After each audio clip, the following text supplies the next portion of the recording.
that's a real possibility. That's a real possibility.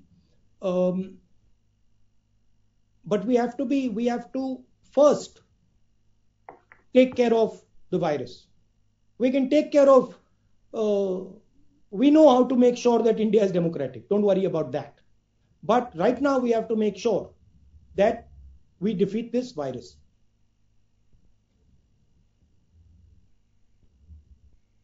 Unmute yourself. Sandeep sir, unmute yourself. Thank you, sir. Samia from Times Now. Samia, you were here?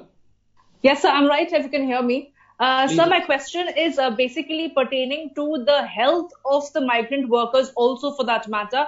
Not much has been spoken about that. They are living in camps and in what conditions they are living. And my second part to it is, like, while the government has been claiming that WHO has lauded all the work done by the government, do you think the financial package announced so far is adequate and sufficient?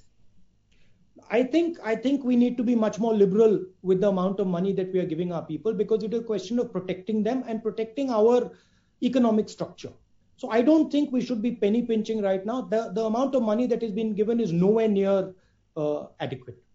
I think we need to significantly increase the amount of money. And just my other question was about the health of the migrant workers. Yeah. Now you see, one of the issues with a complete lockdown in a country like India is that a complete lockdown in a slum is practically not enforceable.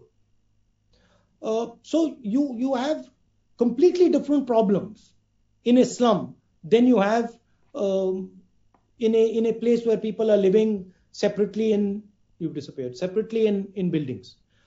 This migrant labor issue is a very serious issue. One needs to think about it, work on it, and resolve it. I mean, there are some people who are suggesting moving the migrant laborers. Some people are suggesting don't move them, give them food, give them assistance where they are.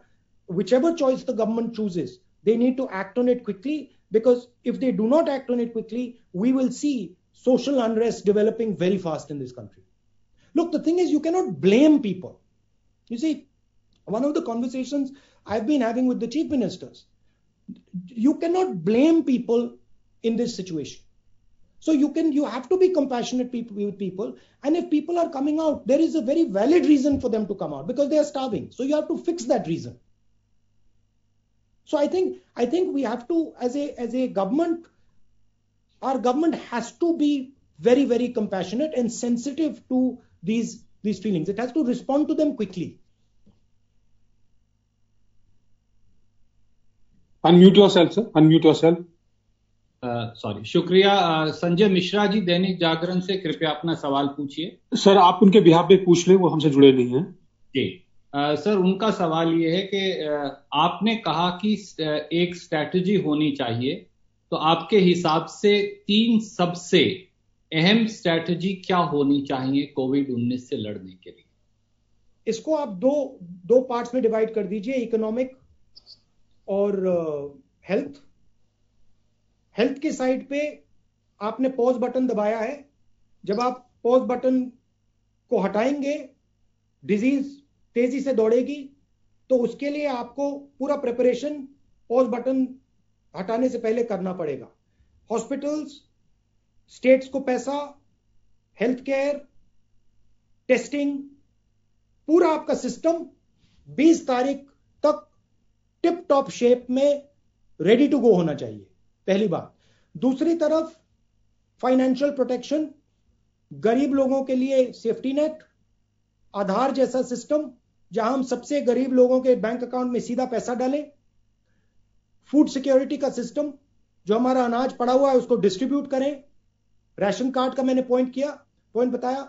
Small medium industries को उनसे बात कीजिए और जल्दी से जल्दी उनके लिए एक फाइनेंशियल पैकेज या स्ट्रेटेजी तैयार कीजिए, और जो हमारी स्ट्रेटेजिक कंपनीज हैं उनको भी कोई ना कोई आपको प्रोटेक्शन देना पड़ेगा। सर, वेरी इसमें एक और बात है, माइंडसेट। सबसे जरूरी बात, डिक्लेयरिंग विक्ट्री की माइंडसेट में नहीं आना चाहिए। माइंडसेट यह होना चाहिए कि हम लास्ट मिनट तक कोविड से लड़ेंगे और इसको इरेडिकेट करेंगे। Premature declaration of victory is fatal. Thank you, sir. Very quickly now we'll take a few more questions. Raman from News 24. Raman ji, please unmute करके सवाल पूछिए। Raman from News 24. सर मैं उनका सवाल पूछ लेता हूँ, शायद है नहीं। हाँ रमन जी पूछिए। राहुल जी, मैं ये पूछना चाहता हूँ, आपने कहा कि सिर्फ लॉकडाउन से समस्या का समाधान नहीं हो सकता, कोविड-19 से लड़ाई नहीं लड़ी जा सकती, तत्काल एक राहत की बात जरूर हो सकती है, लेकिन टेस्टिंग के बिना ये संभव नहीं है। हमने देखा कि भारत के कुछ हिस्सों में एक समुदाय विशेष के लोग काफी डरे हुए हैं, सहमे हुए हैं। उनके पास जब पुलिस जाती है, डॉक्टर्स की टीम जाती है, नर्सेज की टीम जाती है टेस्टिंग के लिए, वो उन पे पथराव करते हैं। कई देश के बड़े नामी गिरामी लोगों ने उनसे अपील की है कि टेस्टिंग के बिना आप इस लड़ाई को नहीं लड़ सकते हैं। सलमान खान का भी मैं सुन रहा था कि उन्होंने अपील किया। क्या कांग्रेस पार्टी के पूर्व अध्यक्ष लोगों से अपील करेंगे कि ऐसे लोग जब उनके पास आए टेस्टिंग के लिए, वो बिल्कुल डरे नहीं, उनको टेस्टिंग का मौका दें, उनको पूरी तरीके से सहयोग करें? टेस्टिंग से किसी का नुकसान नहीं होने वाला है।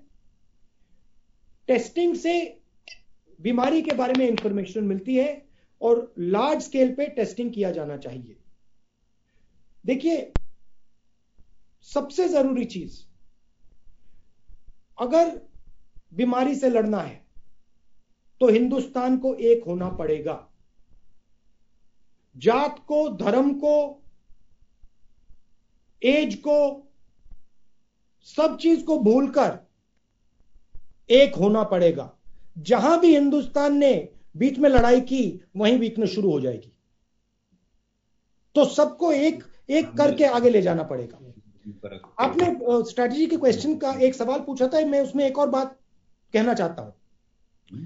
देखिए, एक वनरेबल पॉपुलेशन है, जो बुजुर्ग लोग हैं वो वनरेबल हैं, और हिंदुस्तान में एक यूनिक चीज है जो वेस्टर्न कंट्रीज में, अमेरिका में, यूरोप में नहीं है। हिंदुस्तान में हमारी diabetes, heart disease, hypertension, pollution के कारण क्रॉनिक लंग इन्फेक्शन, ये बहुत है। और ये सिर्फ बुजुर्ग लोगों में नहीं है, ये मिडिल एज लोगों में और जवान लोगों में है, मिडिल क्लास में है। तो जिन लोगों को रिस्क है, जिन लोगों को ये बीमारियां हैं, जो लोग बुजुर्ग हैं, उनके लिए नॉन हॉट जोन में प्रोटेक्शन देना बहुत जरूरी है। उनको इन्फॉर्म करना, उनको बताना कि वो रिस्क में है, उनको ये बहुत जरूरी है, और स्ट्रेटेजिकली ये काम करना पड़ेगा।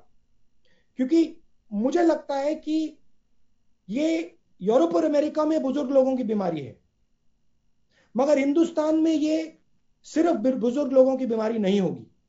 मुझे लगता है कि पॉसिबल